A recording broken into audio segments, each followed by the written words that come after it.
The sailfin dragon, also known as soa lizard, sailfin lizard, Philippines water dragon, and sailfin water lizard, is a medium-sized reptile native to the Philippines. They are similar in appearance to iguanas, but with a longer and more rounded snout.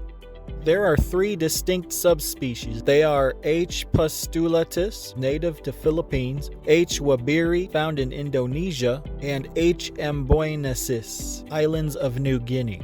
Sailfins are not easy lizards to come by. The imports of these lizards from the Philippines to the United States was stopped in 1994, so the sailfins available today come from reptile stores or private breeders. The average lifespan of these dragons is 8 to 12 years. However, they are capable of living as long as 25 years if conditions are perfect. Hatchlings bought from a pet store or breeders generally measure 6 to 7 centimeters or 2 to 3 inches in length. Adults can grow as long as 3 feet, with some males having been recorded at almost 4 feet. As the name suggests, sailfins have a fin along their tail that looks like the sail of a boat. This fin can be up to 8 centimeters tall. Most sailfins are a mottled green or greenish gray, but males also have patches of bright blue or purple around their mouth, throat, legs, and along their tail fin. There are no distinct recognized morphs for sailfin dragon, but breeders do try to create a line of dragons that will display a certain color or a deeper, more vivid color. For adults, a minimum of 5 feet in length and 4 feet in height is required, but your enclosure should be custom built for the size of your dragon. Naturally, a larger dragon will require a longer, taller enclosure. If you plan on keeping a breeding pair, you will need to increase the enclosure size considerably. Your enclosure needs to be deep enough to fill with swimmable water, or you will need to include a large water basin for them to bathe in. You also need an above water area where your dragon can bask. Your heating choice is important because you need to create a temperature gradient in your dragon's enclosure. You can do this with a UV bulb controlled by a thermostat to prevent temperature crashes. You could also use MVB bulbs, but they cannot be controlled by thermostats, so you would need to monitor the temperature carefully. Your ambient temperature within the enclosure should be 78 to 89 degrees Fahrenheit, and your basking spot should be 100 to 118 degrees Fahrenheit. Turning the lighting and heating down on or off at night will help to mimic a day-night cycle. The temperature at night should fall to 69 to 77 degrees Fahrenheit.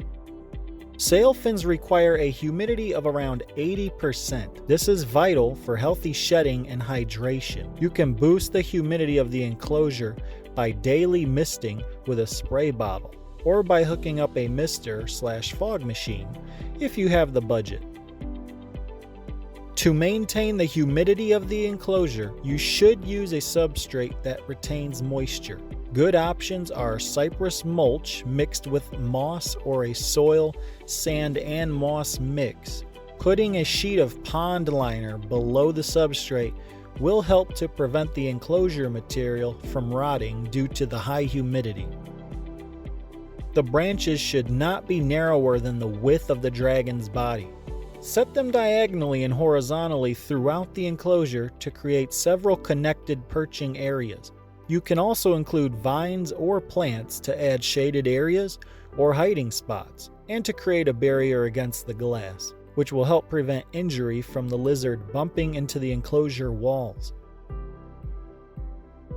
The enclosure should be checked daily for waste and any uneaten food.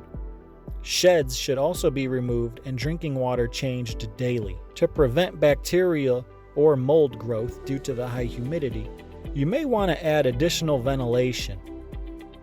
If you have a juvenile dragon, handling must be done carefully as youngsters are easily startled. You should introduce them to human contact slowly and allow them to become comfortable with being handled. If you are purchasing an adult dragon, most likely they will already be well handled, so you shouldn't need to do much taming with them. It is important to remember that they can give a nasty bite if they feel threatened. Infections, shedding issues, and kidney damage are all common conditions to look out for in captive dragons. However, a well-kept sailfin should not have to worry about ill health. Parasitic infections are fairly common and are most likely introduced from live foods. You should have a fecal test done every 6 months or so to check for parasites. Shedding issues and kidney damage are caused by low humidity levels. Maintaining the humidity at 80% or more will prevent such issues. The eyes are the best indicator of their health. They should be bright and appear wet.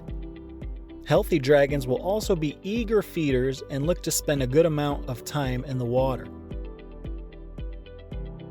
60 to 70% of a dragon's diet can be made up of greens and veggies, while the remaining 30 to 40% should be protein-rich insects or small fish. Good options include dandelion, kale, spinach, apple, grapes, banana, and berries. Some sailfin keepers have also had success with bell peppers, carrots, and sweet potatoes. Young dragons are skittish little creatures, and this is a natural behavior as they would have a lot of predators in the wild. They tend to mellow as they age and will enjoy human interaction if handled correctly. With other dragons, breeding pairs will cohabit well together, but males should never be housed with other males. They are territorial and will fight for any nearby females.